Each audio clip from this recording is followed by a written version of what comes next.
Simposium 9 akan dipandu oleh moderator yang terhormat Profesor Dr. Andi Asadul Islam, spesialis bedah saraf konsultan. Sebelumnya, izinkan saya membacakan CV singkat dari moderator terlebih dahulu. Profesor Dr. Andi Asadul Islam, spesialis bedah saraf konsultan, lahir di Sopeng tahun 1955, tanggal 19 Oktober. Riwayat pendidikan, beliau tamat S1 Kedokteran Universitas di Hasanuddin pada tahun 1982. Lalu beliau tamat pendidikan spesialis bedah saraf di Universitas Erlangga tahun 1990. Lalu beliau tamat pendidikan dan mendapat gelar doktor ilmu kedokteran di Universitas Hasanuddin tahun 2006. Berbagai gelar profesi beliau seperti spesialis bedah saraf Universitas Airlangga tahun 1990, S3 ilmu kedokteran pasca sarjana di Universitas Hasanuddin tahun 2006, guru besar ilmu kedokteran Universitas Hasanuddin 2008, pengalaman kerja yang pertama adalah wakil dekan 3 di Fakultas Kedokteran Universitas Hasanuddin tahun 2006 hingga 2010, Ketua Departemen Ilmu Bedah Fakultas Kedokteran Universitas Hasanuddin tahun 2005 hingga 2014, Direktur Pelayanan dan Medik Rumah Sakit Universitas Hasanuddin tahun 2006 hingga 2010, dan lain-lain sebagainya. Baik, untuk mempersingkat waktu, kepada Profesor Dr. Andi Asadul Islam, spesialis bedah saraf konsultan, untuk menjadi moderator pada Simposium 9 ini, kami persilahkan dengan segala hormat, Prof. Terima kasih Dr. Fadli, Pak Levi, dan selamat datang Dr. Mirna. Baik, pada siang hari ini ada dua pembicara. Yang pertama adalah Dr. Mirna Sobana yang akan membawakan judul Cranial Reconstruction on the Breast Fracture and Bone Defect for Baby and Small Children. Dan yang berikutnya adalah Prof. Sri Maliawan sebagai pembicara kedua. Untuk tidak memperpanjang waktu, saya persilakan Dr. Mirna, tapi mau Dr. Fadli. Nah, ini saya bacakan dulu kurikulum vitae. Dr. Mirna Sobana, spesialis bedah saraf konsultan, lahir di Ciamis 20 Juli 1975. Oh, beda 20 tahun sama saya, Mirna, ya. Iya, Bro. Education-nya Medical School Pajajaran University 2001, kemudian Neurosurgery Pajajaran juga 2008, Master Degree di Pajajaran 2008, dan PhD kandidat Pajajaran University. Ini Prof nih pengujinya. Mulai 2020. Current position adalah Neurosurgery Staff dan Lecture Hasan Sadikin General Hospital, dan Secretary of Neurosurgery Department Hasan Sadikin General Hospital sampai sekarang. Head of Pediatric Neurosurgery Division, Perspepsi dan Hasan Sadikin. Lalu Chairman of Indonesian Women Neurosurgery 2019 sampai dengan sekarang. Dan yang terakhir nih, Head of Indonesian Neurosurgery Division Indonesian Neurosurgery Society 2021 sampai sekarang. Ada award Satya Karya Lencana Satya Karya Satya Award dari Presiden Indonesia 2016.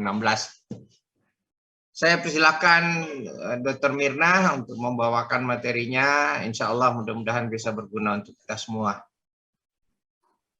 Silakan. Terima kasih. Assalamualaikum warahmatullahi wabarakatuh. Bismillahirrahmanirrahim. Terima kasih Prof. Andi Asadul sebagai yang telah memperkenalkan diri saya. Prof. Andi ini selain banyak sekali jabatannya, Prof. ini Ketua IKB ini. Selamat siang, Prof. Maliawan. Mohon maaf, ini saya jadi mendahului. Baik, izin saya untuk mempersingkat waktu, izin saya untuk share screen. Terima kasih juga panitia dari Studium Generale di chapter Neurosurgery Indonesia, Perspepsi. Juga selamat siang juga untuk Prof. Maliawan yang telah hadir bersama kita kali ini. Kali ini saya akan mempresentasikan berbagi tentang rekonstruksi pada bayi dan anak-anak kecil yang memiliki untuk kasus-kasus yang cranial depress yang memerlukan rekonstruksi di kepala. Di sini saya ingin menampilkan beberapa contoh foto kasus cranial depress fraktur pada anak-anak. Nah, sebelum kita berlanjut pada bagaimana cara merekonstruksinya, saya ingin bercerita sedikit mengenai fraktur depres macam-macamnya pada bayi dulu, pada anak-anak bayi. Baik. Ini ada yang depres fraktur, ya macam-macamnya, ada yang close, ada yang open. Kalau yang open itu cenderung kotor dan kita harus kerjakannya secara sito, ya emergensi. Kalau yang close kita bisa menunggu, ya tergantung apabila ada perdarahan di dalamnya dan mengancam nyawa, tetap meskipun close depres fraktur kita tetap harus lakukan secara sito. Namun kalau yang open depres fraktur kita lakukan sito untuk mencegah infeksi berlanjut. Ya. Ini ada macam-macam juga, ada compound yang menyebabkan brain laserasi ada 29%, yang simple fracture hanya 15,5%. Ini pada anak-anak yang datang ke rumah sakit, ya. Rata-rata head injury pada anak juga masih tinggi. Biasanya terjadi di rumah dibandingkan di jalan raya, gitu. Jadi di household kejadiannya. Baik, ini saya ingin memperlihatkan dari Yusuf Ersahin, klasifikasi depres fraktur pada anak-anak. Ini ada yang true depres fraktur, ada yang flat depres fraktur, tapi selalu melebihi 2 tabula. Jadi dari tabula eksterna, tabula interna juga terkena. Ini untuk yang flat, ada 4%, yang lebih banyak itu yang true. Untuk yang pingpong ball ada 8%. Namun yang pingpong ball ini sering terjadi pada bayi-bayi yang neonates, yang baru lahir, di mana tulangnya itu masih tipis dan masih fleksibel, ya. Ini bisa dilihat cause of injury paling banyak fall, ya, jatuh. Yang saya tangani lebih banyak jatuh dari tangga, ya, atau jatuh dari tempat tidur, tapi banyakkan anak belajar merangkak, belajar jalan, naik tangga, itu jatuh lebih banyak, ya. Yang kalau simptom and sign-nya paling banyak turun kesadaran, kemudian muntah, mual, tergantung, ya. Kalau ubun-ubun masih terbuka, dia lebih untuk kasus-kasus ini akan berbeda tentunya angkanya. Baik, infection rate-nya masih lumayan tinggi, ya, apalagi untuk yang open. Nah, untuk menggantikan bone fragment pada yang clean wound itu yang kita sekarang ingin bicarakan. Apakah perlu digantikan bone fragmentnya dengan dengan substitute, atau pakai tulangnya dia sendiri, atau kita tunggu saja sampai nutup sendiri. Bagaimana nanti kita akan bicarakan. Nah, kita akan bicarakan dulu mengenai pingpong ball depres fracture. Nah, ini sering terjadi pada bayi seperti yang saya katakan tadi karena tulangnya masih tipis. Kenapa seperti pingpong ball? Jadi dia melekuk saja ke dalam, gitu. Tapi tidak ada yang patah, gitu. Kalau dari gambaran X-ray seperti ini. Jadi tidak ada gambaran seperti depres. Seringnya neonates and infant. Nah, ini yang simple depres fracture, di mana di sini hanya ada lekukan ke dalam, tapi tidak ada tulang yang interlock. Nah, ini compound depres fracture. Nah, ini banyak sekali tulang yang interlock dan serpihan-serpihan tulang yang bertumpang tindih satu sama lain. Nah, ini ada anak umur 4 tahun jatuh dari tangga. Ini adalah simple, salah satu contohnya. Oke, ini karena cukup banyak slide-nya, saya ingin skip saja, ya, karena kita bahasannya di topik ini adalah sebetulnya untuk reconstruction. Tapi saya ingin memperkenalkan dulu, ini yang pingpong ball fracture pada anak. Kita ada tindakan di mana kita tidak perlu melakukan surgery. Jadi ada beberapa jurnal yang menyatakan dia bisa dilakukan dengan elevation menggunakan breast milk extractor. Seperti apa? Ini tampak seperti ini. Nah, ini ada satu jurnal yang mengatakan demikian, namanya Mediva extractor. Namun kita punya DIY ya, do it yourself. Pakai apa? Kita bisa pakai face mask yang seperti biasa kita lakukan buat bagging, juga dengan speed yang ukuran besar 50. Kita berikan tekanan negatif pada tulang kepala, pada kepala bagian ada depresnya, kemudian kita sedot. Dan ini kembali ini ada juga pada jurnal internasional ya tahun 2013. Nah, ini ada lagi jurnal tahun 2021. Dia melakukan teknik yang sama, namun karena seringkali speed 50 cc tidak cukup, dia menggunakan three-way. Jadi in case kalau pakai 50 cc dia tidak cukup, dia tinggal putar knob three-way-nya dan kemudian ditambah dengan tekanan yang lainnya aja sampai akhirnya si tulangnya kembali normal. Ya. Oke. Nah, apabila tidak anaknya sudah cukup besar, tidak bisa dilakukan seperti itu, kita lakukan operasi yang invasif, yang lebih invasif, yang dimana cukup dibuka insisi kecil saja, kemudian kita elevasi. Ya.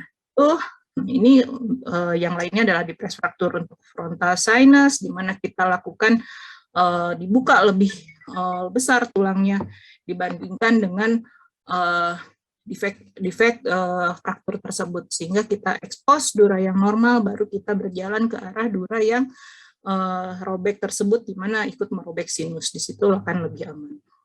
Ya, ini contohnya. Nah, bagaimana plastik neurosurgery teknik untuk rekonstruksi pada depresi fraktur ini?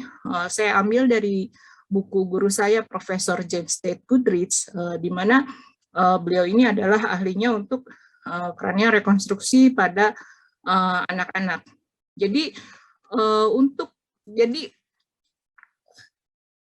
sebisa mungkin Prof. Goodrich ini selalu bagaimana caranya tulang itu tidak dia buang. Jadi beliau ini selalu mempreserve agar tulang ini tidak dibuang. Dan dia ini lebih senang mengganti tulang pasien dengan otolog dari dianya sendiri. Itu bagaimana? Sebelumnya di buku ini, di paper beliau juga disebutkan ada beberapa substitut tulang yang bisa aja dipakai, tapi dengan kelebihan dan kekurangannya. Kenapa kita harus melakukan suatu rekonstruksi? Selain untuk kita juga harus melindungi otak dari trauma, misalnya sudah ada defek nih, bekas depresi fraktur tulangnya, misalnya karena kotor dibuang, gitu. Tapi kan itu ada defek di mana sangat rentan apabila ada trauma, tidak ada tulang di atasnya, bisa terjadi penetrasi ya ke dalam. Nah, beda anak-anak dengan dewasa. Apabila dewasa, mudah sekali, banyak sekali pilihannya, apakah dengan titanium mesh gitu. Namun pada anak-anak ada beberapa kendala di mana kita tidak bisa menggunakan mesh yang berupa metal gitu ya. Bagaimana kita akan lihat nanti, untung ruginya dipasang substitut seperti itu. Nah, oke. Ya, yang harus kita ingat ya, apabila kita menggantikan tulang atau kita mereplace untuk melakukan suatu cranioplasty, kita harus pikirkan adanya maintenance yang baik untuk vascular bed-nya dan flap-nya. Kemudian kita itu harus betul-betul gently handling the tissues. Kemudian untuk yang dipres, kita harus mengeluarkan semua foreign material, dan hemostasis tentunya harus kita jaga ya. Nah, ini untuk successful cranioplasty, pastinya kita harus memiliki flap yang bersih dan well vascularized gitu, sehingga si flap tersebut akan hidup dan tidak mati, kemudian iskemik, nekrotik, dan akhirnya dehiscent gitu. Kemudian seperti tadi di remove foreign material body, dan kemudian jaringan-jaringan yang nekrotik kita buang, pastikan tidak ada infeksi, kemudian pastikan juga tidak ada aliran vascularize yang terhambat ke sana gitu. Kemudian dicegah juga jangan sampai ada scar yang paralel karena akan menghambat masukan vaskularisasi. Kemudian apabila ada tulang yang ini biasanya kalau untuk yang bone flap dari otolog disisipkan apabila ada kadang-kadang ada atau pada pasien-pasien infeksi ada bone edge yang sudah nekrotik kita buang gitu. Nah, kemudian itu ya. Kita lanjut. Oke. Nah, ini biar agar tidak lama waktunya. Nah, ini yang lebih disukai oleh Profesor Goodrich itu, dan memang ini menurut saya yang reasonable untuk anak-anak, terutama ini untuk anak-anak yang lebih besar ya, yang sudah ada tabula externa, tabula interna, dan juga ada diplo, di mana tulang itu terbagi menjadi 3 lapis, tabula interna, tabula externa, diplo, dan tabula externa.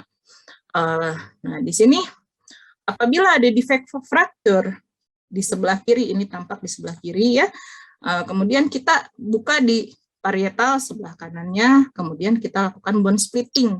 Bone splitting bisa menggunakan pahat, bisa menggunakan pisau.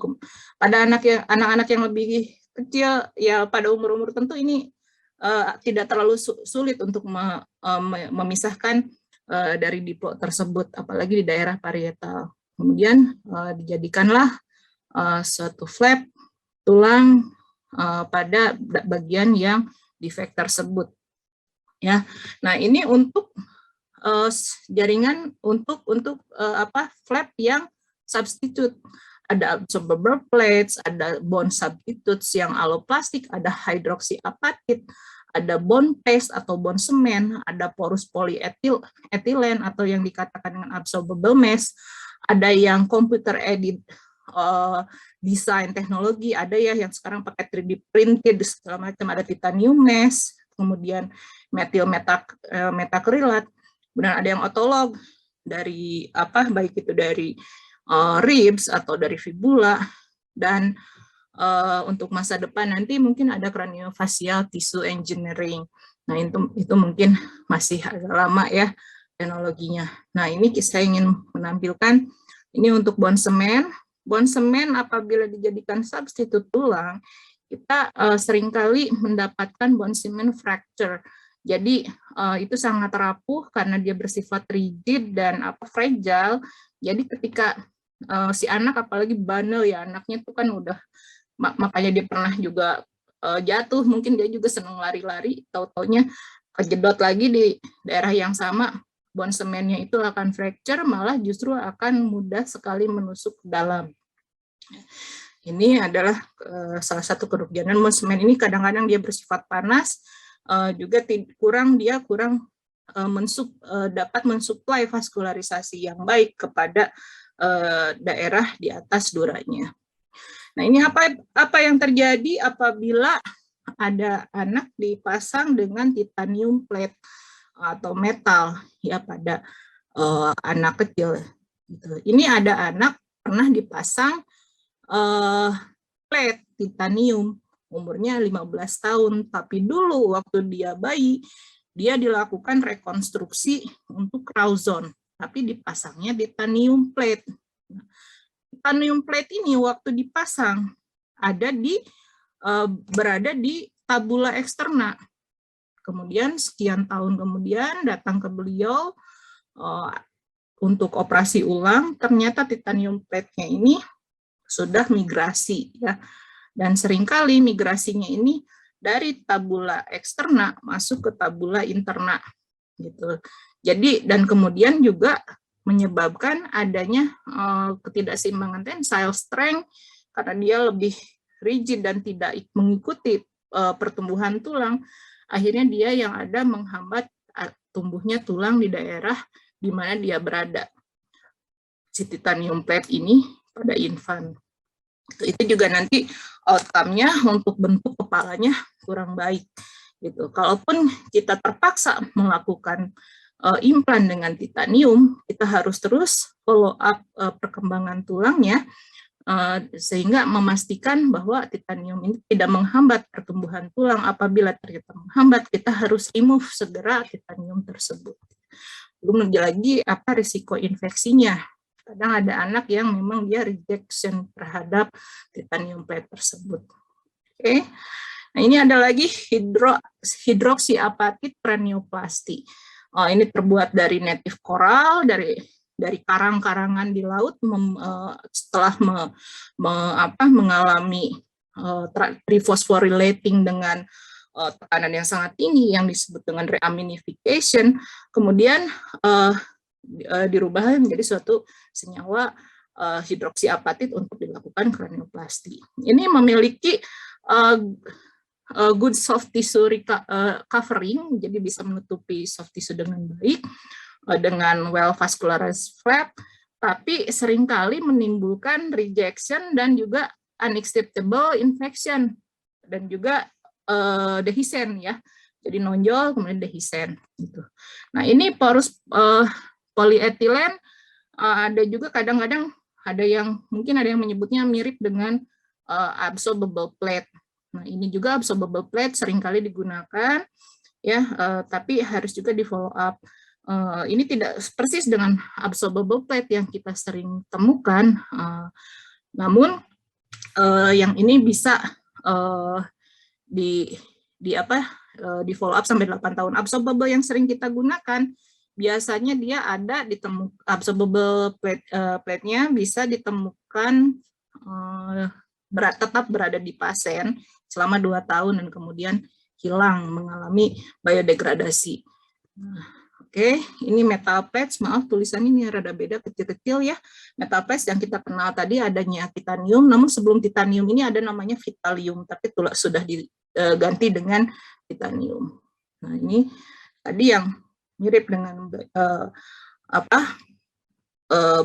bioabsorbable bubble plate, tapi yang tadi lebih ke dewasa. Nah, ini yang bioabsorbable bubble plate, biasanya formulanya adalah polimer polyglycolic and polylactic acid, L-nya levo ya.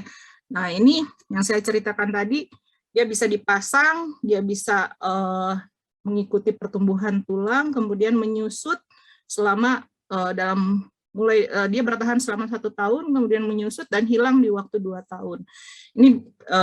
Ini sudah ada di Indonesia dan sering digunakan oleh bedah plastik, bedah mulut, bedah saraf juga tapi ini tidak bisa untuk mengisi defek ya, karena sifatnya hanya untuk mengikat gitu, atau dia menjadi template untuk rekonstruksi. Oke.